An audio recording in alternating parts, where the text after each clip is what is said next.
आज ना भाजी मी वांग्याची केली होती. आता किती जरी सुकी वांग्याची भाजी केली तर लेकरं अजिबात खात नाहीत.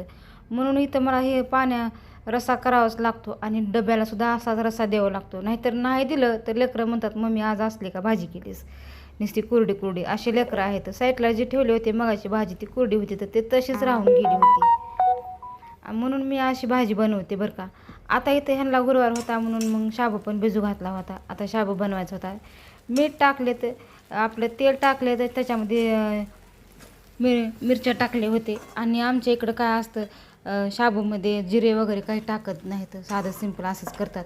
उपासाला कसलाही उपास असो त्याच्यामध्ये काहीही टाकत नाहीत.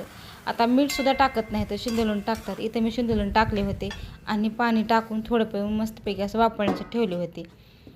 शाबू वापरजोस तर म्हणलं देवाच्या साईडच्या उतरंड्याचं काढून ठेवावं तोपर्यंत. आता हे उतरंड्या मला घासून करून त्याच्यामध्ये धान्य भरून ठेवायचं होतं. आणि इकडची जी आहे ती सवाशीण आहे बरं का. हे दुसरं समजताल तुम्ही. सवाशीण आहे ती आमच्या सासऱ्याची आई आहे. ती अशी देव्हाऱ्यावर ठेवली होती तेव्हापासून थोडं मला चूक लागलं होतं. नाहीतर पहिली लई मी आजारी राहायची. तर बघा इकडं माझा शाबू झाला होता, मस्तपैकी असा वापरला पण होता. आता हे 8-9 वाजता किती वाजता काही राहतं. आता आरामशीर त्यांनी फराळ करून जातात म्हणून हे ठेवले होते घाई गडबड